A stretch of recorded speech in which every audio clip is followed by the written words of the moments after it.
बच्चों, आज हम निबंध के जो भेद हैं उनके बारे में पढ़ेंगे कि निबंध के भेद कितने प्रकार के होते हैं। आपके परीक्षा में निबंध लिखने के लिए आता है तो उसके हमें ये देखना पड़ेगा उसकी विषय वस्तु के अनुसार कि वो किस प्रकार का है और हमें उसको किस रूप में लिखना है। विषय भेद से निबंध अनेक प्रकार के हो सकते हैं, जैसे साहित्यिक, ऐतिहासिक, भौगोलिक, वैज्ञानिक, दार्शनिक, सामाजिक, धार्मिक, तुलनात्मक, गुणात्मक आदि। तो ये बच्चों निबंध के भेद हैं। कौन कौन से? साहित्यिक, भौगोलिक, ऐतिहासिक, दार्शनिक, धार्मिक, सामाजिक, तुलनात्मक, गुणात्मक, वैज्ञानिक आदि आदि। लेकिन स्थूल रूप से या हम यूँ समझें कि साधारण रूप से इसके 4 भेद हो सकते हैं। पहला भेद है वर्णनात्मक। अब बच्चों आप ये समझो कि वर्णनात्मक निबंध कैसे होते हैं, उसको किस प्रकार से लिखा जाता है।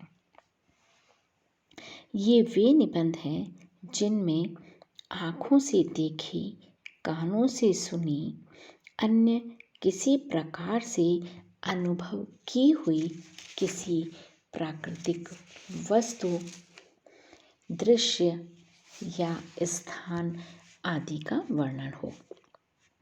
जैसे मैं उदाहरण बता रही हूँ, जैसे कि ऋषिकेश है या हरिद्वार यात्रा है, गणगौर का मेला है, इस प्रकार के निबंध इसके अंतर्गत आते हैं। दूसरा है कथात्मक। कथात्मक वे निबंध हैं जिनमें किसी ऐतिहासिक या पौराणिक कथा या किसी प्रसिद्ध व्यक्ति के जीवन का चरित्र या उसके सुख दुख के कार्यों का विवरण हो। तो बच्चों इसमें वो निबंध आएंगे जो किसी पौराणिक कथा से संबंधित होते हैं या किसी ऐतिहासिक घटनाओं से संबंधित होते हैं और उसके अंदर किसी भी प्रसिद्ध व्यक्ति के जीवन के चरित्र का वर्णन किया जाता है। जैसे कृष्ण सुदामा, पन्ना धाय, महात्मा गांधी आदि। तो ये कुछ ऐतिहासिक और पौराणिक और प्रसिद्ध व्यक्ति हैं। तो इनके ऊपर यदि कोई निबंध लिखा जाएगा तो वो कथा के रूप में लिखा जाएगा कि जिस प्रकार से कथा कही जाती है उसी प्रकार से इस निबंध को लिखा जाता है। दूसरा है व्याख्यात्मक।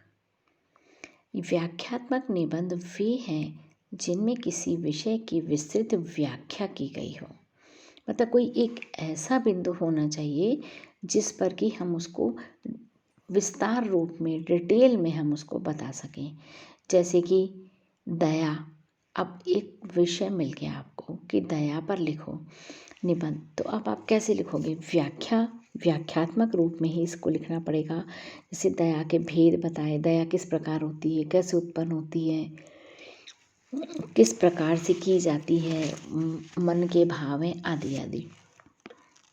तो इन व्याख्यात्मक निबंधों में किसी भी एक विषय की विस्तृत रूप से यानी विस्तार पूर्वक व्याख्या की जाती है। जैसे मित्रता के लाभ, संतोष आदि विषय। अगला है आलोचनात्मक। आलोचनात्मक निबंध वे हैं जिनमें किसी विषय की सत्यता या असत्यता प्रकट की जाए। जैसे क्या मनुष्य शाकाहारी है, ग्रामवास अच्छा है या नगरवास आदि।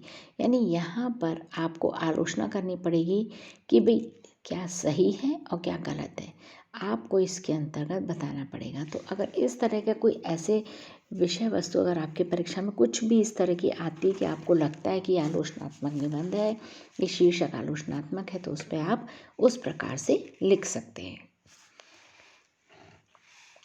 अब बच्चों निबंध लिखते समय हमें कुछ बातों का ध्यान रखना चाहिए और वो बातें कौन कौन सी हैं वो आप ध्यान से सुने। पहली बात है प्रत्येक निबंध की लिखने से पहले विषय पर पूर्णतया विचार करके उसकी संक्षिप्त रूपरेखाएं तैयार कर लेनी चाहिए।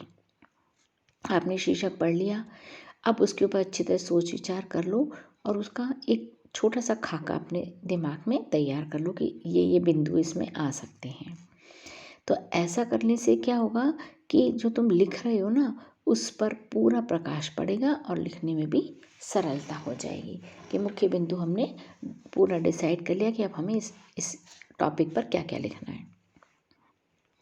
दूसरा है भाव और विचारों के साथ साथ वाक्य रचना बदलती जाए और उसका क्रम जो है वो वर्णन हो, क्रम से ही उसका वर्णन हो। कोई भी अगर आप भाव या विचार अगर आ रहे हैं, ये नहीं कि आपने पहले किसी बिंदु पे सोचा, उस पे लिखा, फिर उसको छोड़ के दूसरे बिंदु पे आ गए, फिर वापस पहले बिंदु पे आए, नहीं, एक क्रम भी बना रहना चाहिए। तो ये आप ध्यान दें। अगला है भाषा सरल होनी चाहिए और प्रवाह युक्त होनी चाहिए, मतलब भाषा बीच में टूटनी नहीं चाहिए, एक बहती हुई सी भाषा लगनी चाहिए।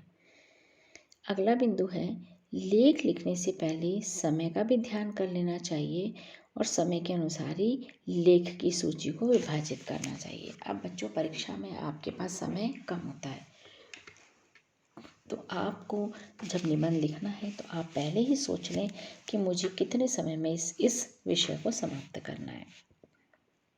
दूसरा है परिच्छेद और विराम चिन्हों का उचित ध्यान रखें और लेख में अनावश्यक व निरर्थक प्रसंगों का उल्लेख नहीं होना चाहिए कि कहाँ विराम चिन्ह लगेंगे, कहाँ अल्प विराम आएगा, कहाँ पूर्ण विराम आएंगे आदि, इन सब बातों का आपको ध्यान रखना चाहिए।